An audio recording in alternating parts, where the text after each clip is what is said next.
자, 지금 시간이 2022년 1월 29일 토요일 오전 2시 7분입니다.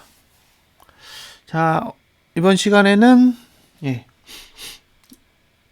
코스피 200 지수의 구조에 대해서 한번 점검을 해보고 넘어가겠습니다. 참고 삼아 보시면 좋을 것 같아요. 자, 이번 달이 끝났는데 이번 달이 끝나면서 고가는 낮아지고 저가도 낮아지고 종가도 낮아지고 거래량은 증가했어요. 그러니까 이건 전형적인 하락입니다.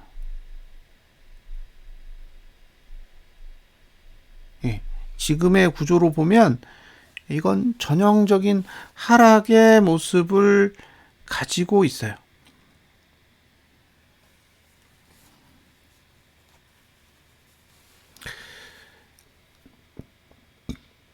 제가 이번 달을 설명드릴 때 2018년도 10월 월봉과 굉장히 유사하다라는 말씀을 드린 적이 있어요.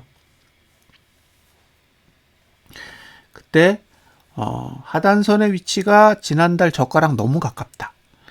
그래서 지난달 저가를 지키지 못할 것 같다 라는 이야기를 했고, 지난달 저가를 깼을 때 쏟아지더라. 그러니까 2018년 10월 월봉이 2018년 9월 월봉의 저가를 붕괴하는 순간 우르르 쏟아지는 상황이 있었다라는 거죠. 그리고 그때의 구조와 2022년 1월의 구조가 너무 흡사하더라. 그래서 만약에 이번 달에 지난달 저가를 깨면 쏟아질 것 같다라는 이야기를 했었죠. 근데 실제로 그렇게 움직였어요. 마치 2018년에 10월달 월봉을 보는 것과 완전히 똑같은 흐름을 보여줬습니다. 그래서 사실 신기하기도 해요. 이럴 수도 있구나 라는 생각이 든 거죠. 그런데 이제 이번 달의 하락이 그러면 앞으로 어떤 영향을 미치게 되느냐에 대해서 한번 짚어볼게요. 지금 중요한 건 사실 이번 달이 어떻게 끝났느냐가 아니라 앞으로 어떤 일이 일어날 수 있느냐니까요.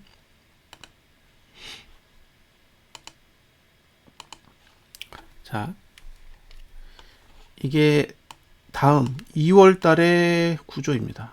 2월 달의 구조.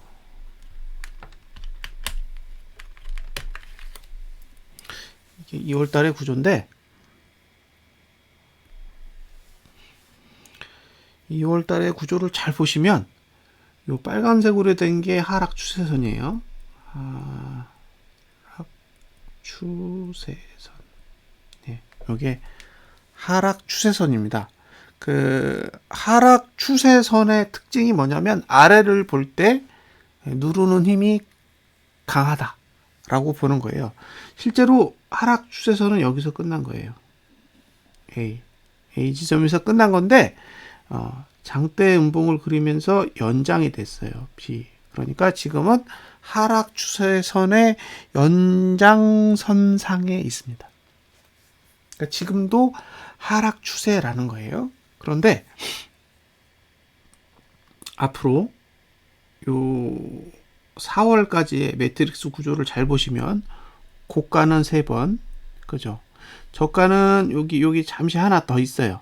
0이 하나 있는데 코스피 지수의 매트릭스를 보면 여기도 3개가 다 1이에요. 그러니까 이것도 그냥 무시를 할게요. 그리고 종가도 3개가 다 1입니다. 그러니까 이게 무슨 뜻이냐면 4월 달까지 상승하기 어려운 구조를 가지고 있는 거예요. 근데 이제 저가는 이미 하락했기 때문에 제가 보기엔 불가능할 것 같아요. 상승이. 그래서 저가 투자 심의도는 4월 달까지 계속 하락할 것 같고 종가 투자 심의도도 4월 달까지 계속 하락할 거예요. 지그재그를 가든 아니면 스트레이트로 가든 계속 하락할 거다. 그렇게 본다면 지금 남아있는 건 고가인데 이번 달 고가가 399니까 한 40% 올라야죠. 예, 여기서 40% 올라야 지난달 고가를 넘을 수 있습니다. 그 말은 애초부터 지난달 고가를 넘을 생각은 없었던 거죠. 그러니까 다음 달에 이번 달 고가를 넘길 의지는 없는 거예요. 그러면 제가 보기엔 4월 달까지 고가 투자 심의도, 저가 투자 심의도, 종가 투자 심의도는 계속 내려갈 거라는 거죠. 그런데 문제는 뭐냐? 거래량이에요. 거래량은 이미 50까지 올라왔습니다. 50까지 올라왔는데 다음 달은 0구간을 지나요. 그러니까 50이거나 60이 됩니다. 50이어도 거래량 투자 심리도는 이제 종가, 고가, 저가 투자 심리도랑 만날 일이 없어요.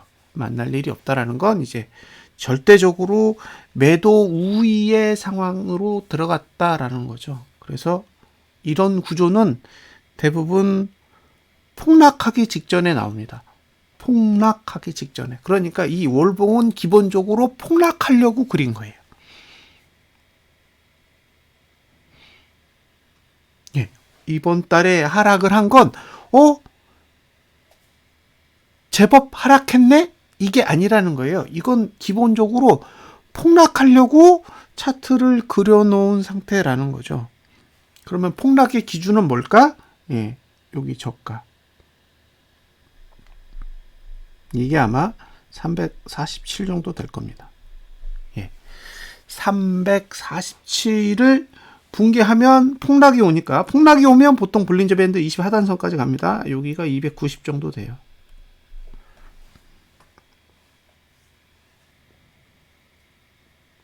예.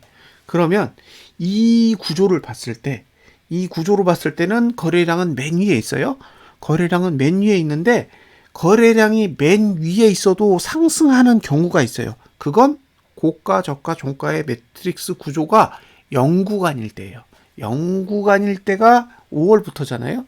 그러니까 이 구조가 만들어진 이상은 상승은 올해 5월 이후부터 고려를 하시면 됩니다. 5월 이후. 그때 상황을 봐서 5월 이후에 매수 전략을 고민할지 아니면 조금 더 하방을 지켜볼지는 고려를 해야겠지만 매트릭스 구조상으로 봤을 때는 4월까지는 계속 매도가 우위에 있을 것으로 보여집니다. 만약에 다음 달에 이번 달보다 거래량이 늘어나는 상황이 발생한다면 거래량 투자 심리도가 60이 되는데 그 와중에 하락이 온다. 그러면 이제 30 차이가 나는 거거든요. 30이 차이 나요. 거래량 투자 심리도랑 종가, 고가, 저가랑 30 정도 차이 나면 절대로 한 달 안에는 개선이 안 돼요. 그러니까 2월 달에 거래량이 늘면서 하락하면 3월 달에는 바뀌지 않는다라는 거예요. 그래서 그런 부분들을 함께 고려하셔야 됩니다. 만약에 다음 달에 거래량이 늘어나는 상황이 발생하면서 이번 달 저가를 깼다. 그럼 저는 타겟이 290이라고 봐요. 그게 2월 달에 올지 3월 달에 올지 그건 전 모르겠어요. 확률상 3월일 가능성도 높아요. 확률상 3월이 될 가능성이 높다. 하지만 어쨌든 290으로 가려는 그런 흐름은 보일 가능성이 높다라는 거죠. 그래서 매수자는 이번 달 저가인 347을 붕괴하지 않는 선에서 매수 전략을 고려하세요. 이건 상방입니다. 그런데 저가를 깼다. 그럼 이건 하방이에요. 그러니까 이번 달 저가를 기준으로 지키면 상방, 무너지면 하방. 이렇게 보시면 될 것 같고요. 만약에 무너지면 목표는 290선까지도 한번 생각해 보시면 좋을 것 같습니다.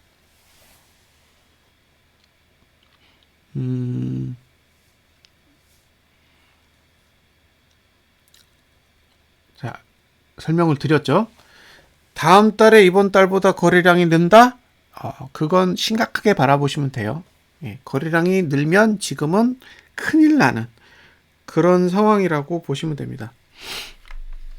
제가 2000년 이후의 월봉 구조에서 이렇게 거래량의 투자 심리도가 고가, 저가, 종가보다 높은 위치에 있었던 그런 자리를 기억하는데 총 한 8번 정도 돼요. 지금 포함해서 8번인데 가장 처음에 나온 게 닷컴 버블 붕괴될 때, 그때가 첫 번째 나왔고요.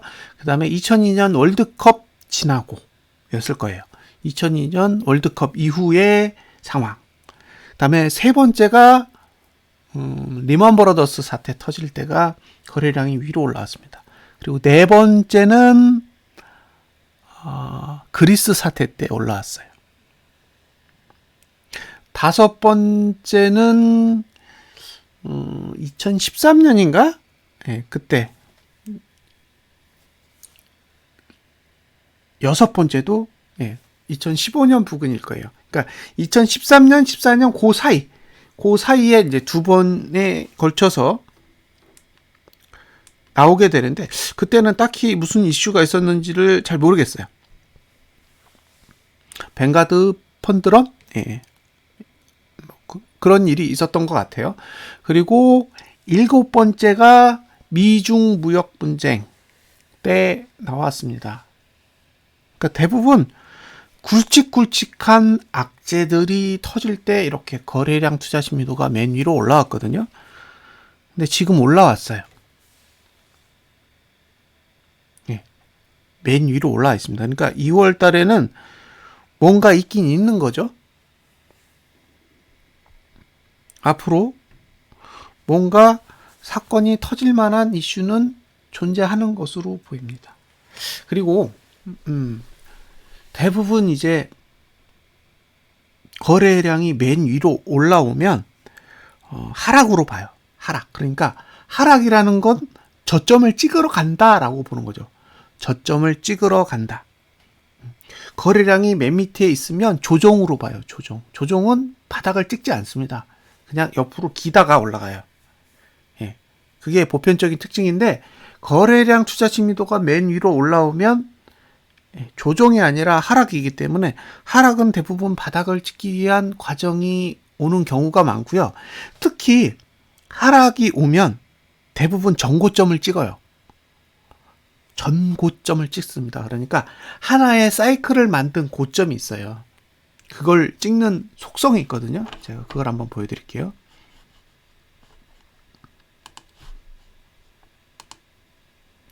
자, 코스피의 전고점은 어디냐? 잘 보세요. 코스피의 전고점은 여기에요. 2018년 1월의 고점입니다. 2607이에요. 2607. 근데 오늘 2607이 깨졌죠. 잘 보세요. 오늘 2607이 깨졌어요. 그러니까 전고점을 찍은 거죠. 대부분 이렇게 가요. 그러니까 간다라는 걸 아니까 곧버스를 들고 가보시라고 이야기를 한 거죠. 이런 구조를 다 이해하고 있다는 거예요. 그러니까 뉴스 뭐 그런 걸 보는 게 아니라 태생적으로 봉이 가지고 있는 특징을 이해를 하고 있고, 제가 기본적으로 지금 20년 이상의 월봉들을 다 기억을 하고 있기 때문에 어떤 상황에서 어떤 이슈들이 일어났는지를 기억을 하는 거예요. 그러니까 지금 보시면 2607을 붕괴했잖아요. 보세요. 전고점을 찍은 거예요. 그러니까 전고점을 찍었다라는 것 자체는 지금이 하락장에 들어와 있다라고 볼 수 있다라는 거예요. 그런데 코스피 200 지수를 보시면 전고점이 얼마냐? 339예요. 339. 자, 339가 언제 찍었냐면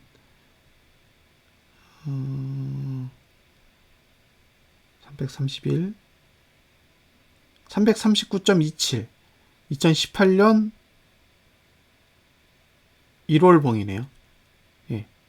보시면 그쵸? 아직 안 찍었어요.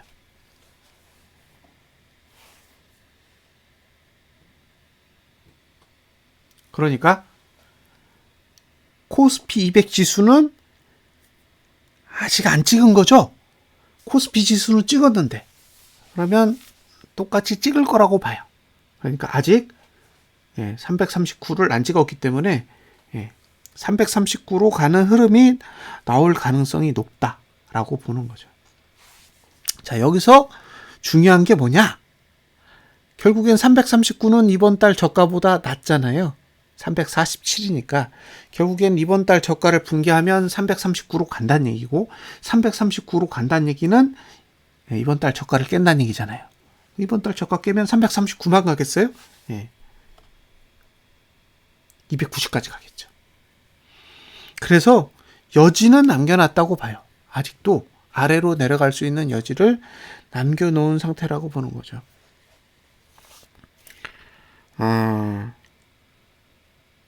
지난주 수요일이었나요? 지난주 수요일? 아마 그랬던 것 같은데, 지난주 수요일에 코스피 지수가 지난달 저가를 깼어요. 지난주 금요일에 코스피 200 지수가 지난달 저가를 깼습니다. 그런데 코스피 지수는 11월달 저가를 깼어요. 그래서 이번 주에 코스피 200 지수가 11월달 저가 깼잖아요. 그랬더니 선물 지수가 11월달 저가를 또 깼죠. 11월달 저가가 366.60입니다. 결국에는 코스피가 깨니까 코스피 200이 깨고, 코스피 200이 깨니까 선물이 깨면서 계속 도미노식으로 무너졌어요. 동일한 원리로 코스피 지수가 2018년도에 고점까지 도달했기 때문에, 전고점이죠. 코스피 200 지수도 도달할 가능성은 충분히 있다라고 보여집니다. 그래서 저는 아직도 하방에 대한 기대감이 매우 커요. 지금 고버스를 보유하고 계신 분들에게 파시고 싶으면 파시라고 이야기를 하고 있거든요.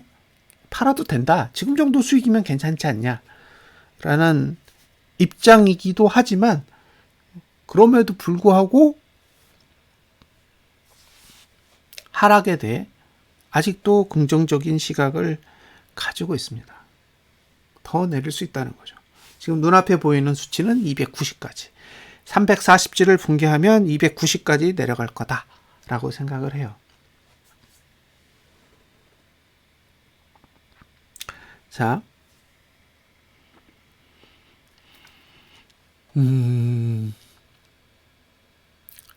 현재 개인이 현물을 계속 사요. 개인이 현물을 엄청나게 들고 있습니다. 그 엄청나게 들고 있는 현물을 안 팔아요. 작년에 현물을 얼마나 샀을까요? 작년에 개인이 사들인 현물의 크기를 한번 볼게요.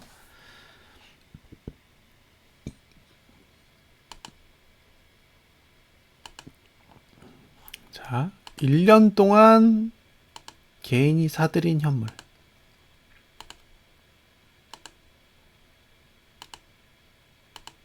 얼마냐? 65조 9천억입니다. 65조 9천억 원. 보세요. 65조 9천억 원. 외국인이 25조 6천억을 팔았습니다.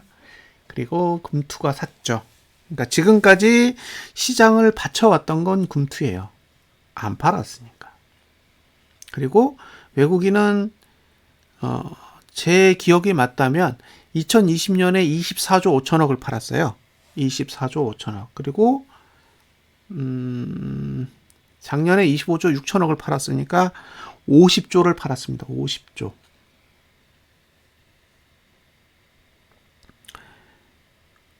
외국인이 2년 동안 팔아치운 현물의 총액은 50조예요. 이 50조가 어디서 나왔을까?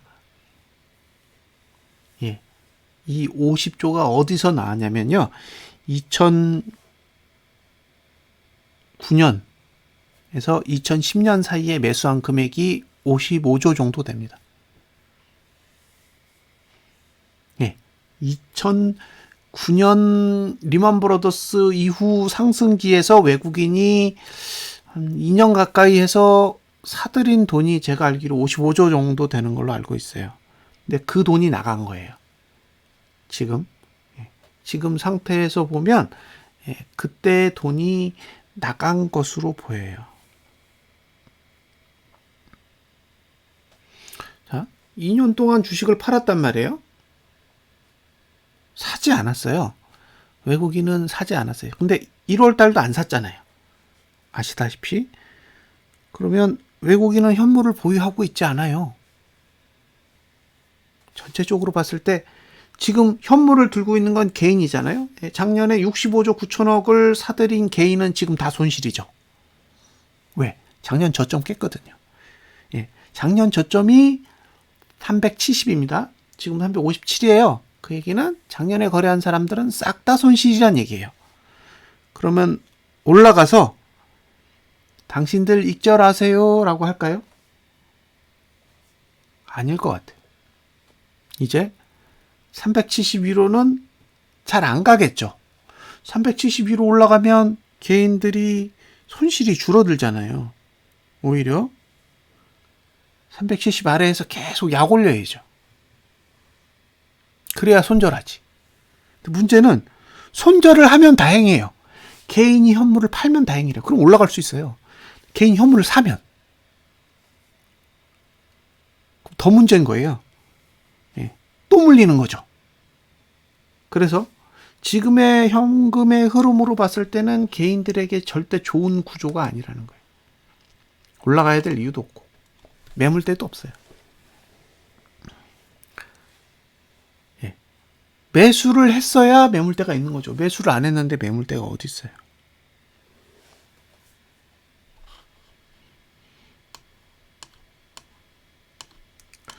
자, 오늘 2.7%의 상승이 왔습니다. 이게 왜 왔을까요?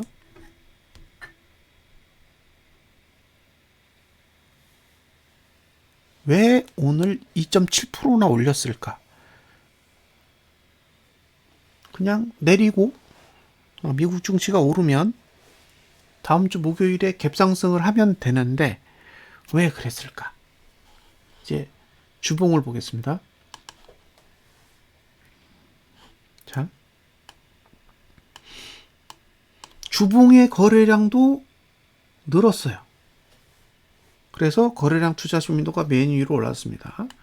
주봉의 거래량을 잘 보시면 이렇게 맨 위로 올라온 게 언제냐? 여기에요. 여기 이봉. 요 장대 보세요. 장대 음봉 나음봉 이봉이잖아요. 똑같아요. 장대 음봉 나오고 장대 음봉 나왔습니다. 이 장대 음봉으로 나온 날짜가 8월 9일인데 8월 9일 이후로 지금 보세요. 얼마나 내렸나. 8월 9일 종가가 얼마냐면 8월 9일 주봉의 종가는 416입니다. 지금 357이에요. 많이 내렸죠? 이게 투매거든요. 근데 지금 투매 구조가 만들어졌어요. 근데 더 심각한 건 뭐냐? 이때는 횡보했어요. 거래량 투자 심리도가. 내리고 오르고 내리고 오르고 횡보했단 말이에요. 근데 여기는 안 그래요. 2주 동안은 횡보할 거예요. 다음 주, 그 다음 주는 횡보합니다. 그러니까 2월 첫째 주, 2월 둘째 주까지는 횡보를 하는데 셋째 주, 넷째 주, 3월 첫째 주까지는 횡보하지 않아요. 한 주라도 상승할 겁니다. 그 얘기는 거래량 투자 심도는 계속 올라갈 건데 문제는 2월 말까지, 2월 넷째 주까지는 투자 심리도는 계속 내려갈 가능성이 높아요. 그러니까 거래량 투자 심리도는 계속 올라갈 건데 반대로 종가, 저가, 고가의 투자 심리도는 내려갈 확률이 더 높다라는 얘기예요. 이 얘기는 상승에 그렇게 우호적이지 않다라는 거예요. 그러니까 월봉도 상승에 우호적이지 않고 주봉도 상승에 우호적이지 않아요. 그래서 지금은 매수 전략엔 각별하게 신경을 쓰셔야 돼요. 자, 조금 더 디테일하게 볼게요. 만약에 오늘 종가가 보합으로 끝냈다라고 생각을 해보세요. 그리고 미국 증시가 많이 올랐어. 그래서 2% 갭 상승을 하게 되면 종가가 오르게 돼요. 보시면 종가 투자 심리도가 다음 주에 0구간이에요. 그러니까 갭 상승이 나오게 되면 그 갭만큼 상승을 유지할 수 있는 거잖아요. 그런데 오늘 종가를 다 반영해버리면, 그러니까 미국 증시가 오를 수 있는 폭 자체를 다 반영해서 올려버리면, 예, 갭이 크지 않을 수 있는 거죠. 그러면 갭이 크지 않으면 종가를 하락시킬 수 있는 거잖아요. 거래일이 목요일, 금요일 이틀밖에 없기 때문에. 예. 그래서 오늘 종가보다 낮게 다음 주에 마감을 하게 되면 종가 투자 심리도는 2월 첫째 주를 빼면 3월 첫 번째 주까지는 상승 방법이 없다 그랬잖아요. 그러면 끝나는 거예요. 그러니까 다음 주에 종가가 하락하면 제가 보기에 상방은 없다라고 생각이 됩니다. 상방은 없다. 두 가지 이유가 있어요. 자, 첫 번째는 종가 투자 심리도가 3월 첫 번째 주까지 하락한다. 그게 첫 번째 이유고요. 두 번째는 그 다음 주가 되면 상단선이 다 내려와요. 자, 그걸 보여드릴게요.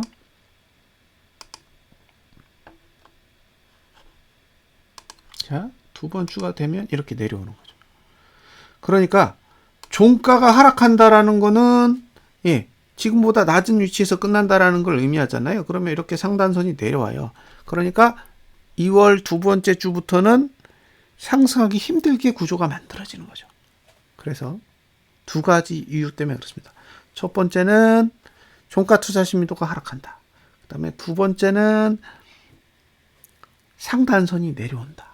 그런데 2월 두 번째 주에 고가 매트릭스는 0구간을 가지고 있기 때문에 만약에 2월 두 번째 주에 내릴 거면 첫 번째 주에 윗꼬리를 잔뜩 달아야죠. 그냥 내리는 게 아니라 윗꼬리 달고 떨어져야 돼요. 그래서 만약에 미국 증시가 오르면 올라서 어느 정도 상승한 상태에서 마감을 한다고 하면 아마 갭은 키우지 않고 위로 올라가서 한 365요? 365 정도까지는 상승을 했다가 다시 내려오지 않을까라는 그런 생각을 하고 있습니다. 이게 제 개인적인 생각이에요.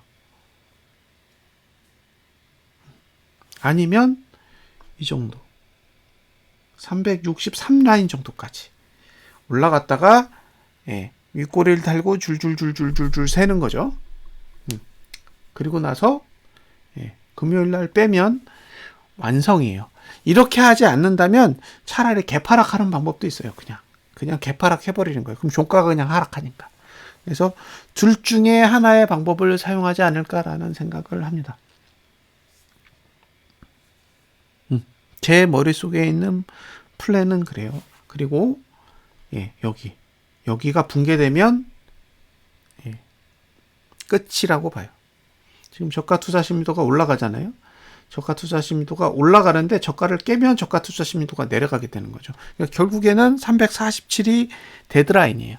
347이 유지되면 상방이 되고 347이 무너지면 이제 상방은 없어지는 거죠. 그래서 거래 전략을 세우실 때 이번 주에 저가가 붕괴되지 않는 선에서 매수 전략은 사용할 수 있다라는 얘기가 그 얘기예요. 주봉에는 아직 살아있어요. 이걸 죽이면 아웃이에요. 그리고 이게 죽고 나면 그 다음에는 상단선이 미친 듯이 내려올 거기 때문에 그 다음에는 뭐 월봉이 누르지 않아도 주봉이 누르면서 내려가는 흐름이 나올 가능성이 높아서 그때는 하락이라고 봐야겠죠. 그래서 지금의 거래량의 구조로 봤을 때는 거래량 투자 심리도는 앞으로 5주간 오르기만 할 거라고 봐요. 거래량 투자 심리도는 앞으로 5주간 오를 거고, 반대로 주가의 투자 심리도, 고가, 저가, 종가의 투자 심리도는 내리기만 할 거예요. 확률상. 그러면 이렇게 X차처럼 움직일 거잖아요. 거기다가 월봉 거래량까지 그 지경이기 때문에 지금 상태에서는 347을 붕괴하면 게임은 끝난다 라고 봅니다. 단 이제 반등치가 얼마냐, 363이냐 365냐 370이냐 그건 지켜봐야 될 것 같아요. 돈의 흐름에 따라 지켜봐야 될 것으로 보이고, 그 반등이 나온 후에 만약에 종가가 하락하는 상황이 발생한다면 그게 첫 번째 주이든 두 번째 주이든 상관없어요. 예, 첫 번째 주에 종가가 상승해도 두 번째 주에 하락하면 되거든요. 그래서 그 하락이 나오면 남은 건 347을 붕괴하느냐 마느냐에 달려있다라고 보여지고요. 347이 붕괴되면 2018년도의 고점인 339로 1차적으로 갈 거고 거기까지 가면 사실상 저는 더 이상 볼 필요가 없다라고 생각이 듭니다. 아래가 완전히 열리는 그런 상황이 될 거기 때문에 적어도 290대까지의 하락은 가야 멈출지 말지 결정을 할 수 있을 것 같아요. 그리고 290이라는 수치에 도달하는 시간이 2월이냐 3월이냐 4월이냐에 따라 전략이 완전히 다를 겁니다. 만약에 2월 달에 290에 도달한다 그러면 4월 달은 제가 보기엔 290보다 훨씬 낮은 수치까지도 가능해 보이고요. 4월 달에 290에 도달한다 그러면 이제 여기가 끝인가? 라는 생각도 한번 해봐야 되겠죠. 아무튼 지금의 주봉과 월봉의 구조만을 봤을 때는 하락에 매우 긍정적인 흐름을 만들어 놓은 게 아닌가라는 생각을 하게 됩니다. 이건 전형적으로 하락하기 위해서 만든 봉처럼 보여요. 오늘 비록 3% 가까운 상승이 왔지만 지금 만들어 놓은 결과값만 보면 와 진짜 하락하려고 작정을 한 건가 라는 착각이 들 정도입니다. 실제로 외국인은 장중에 9,600억에 가까운 선물 매수를 했다가 종가에는 800억대로 끝났어요. 거의 9천억을 다 정리했거든요. 그러니까 자금의 흐름. 지금 거의 5조 원 가까운 선물 매도를 들고 있는데 1조 원 정도씩 정리하면 사실 한 4, 5거래일이면 다 정리할 수 있어요. 선물 매도도. 근데 정리 안 하잖아요. 그러니까 외국인이 선물 매도를 정리하지 않는다라는 이유는 아직까지 그런 의지를 갖고 있다라고 볼 수밖에 없고요. 그 다음에 개인이 풋을 산 거에 대해서는 어제 오늘 이틀에 걸쳐서 다 작살냈잖아요. 3% 가까이 올렸으니까 풋풀이는 다 죽었고요. 장 마감에 오늘 그러니까 금요일 날 개인이 매수했던 80억 정도 되는 풋은 싹 다 손절시켰어요. 그러니까 기존에 가지고 있던 200억대의 풋은 다 작살났고 금요일 날 샀던 풋은 다 손절했고 그리고 종가의 반대로 외국인이 풋을 담았어요. 그렇게 바라본다면 지금의 구조가 과연 상방에 유리한 것인가? 라는 의구심을 버릴 수는 없습니다. 지금 뭐 나스닥 지수 오르고 미국 증시가 일부 오르고 있는데 그와 별개로 이게 반등이 나올 수는 있겠지만 이게 상승으로 전환할 정도의 차트와 자금의 흐름이 연결되느냐라는 부분에 대해서는 아직 물음표를 던질 수밖에 없네요. 그래서 저는 반등은 나올 수 있다라고 보여지지만 언제든 하락으로 턴해서 347을 붕괴하는 순간 정말로 깊은 하락이 한 번은 더 올 수 있는 충분한 여지가 있다라고 보여집니다. 그래서 저는 아직도 고퍼스를 그냥 들고 있어요. 제가 아닌 다른 분들한테는 고퍼스를 팔아보셔도 좋은 자리가 왔다라고 말씀을 드렸고요. 그게 목요일 정도에 그런 얘기를 해드렸어요. 그래서 실제로 목요일 날 정리하신 분들이 꽤 돼요. 고퍼스를 정리하시고 이제 기분 좋게 청산하신 분들이 있는데 그럼에도 불구하고 저는 아직 고퍼스를 보유하고 있는 이유는 아직도 기회가 남겨져 있다라고 보여지는 거죠. 그러니까 제가 고퍼스를 판다라는 건 레버리지를 사고 싶다라는 건데 아직 레버리지를 사고 싶은 마음이 없어요. 그래서 지금 상태에서는 아직 2월, 3월, 4월에 걸쳐서 어쨌든 347을 붕괴하는 순간이 온다면 조금 더 큰 폭의 하락을 맞이할 수 있는 기회가 남겨져 있으니까요. 그 기회를 한번 노려보도록 하겠습니다. 자, 밤이 깊었네요. 저도 이제 잠을 청해야 될 시간이 된 것 같고요. 새해 복 많이 받으시고 명절이다 보니 일요일 방송은 쉬도록 하겠습니다. 새해 복 많이 받으십시오. 감사합니다.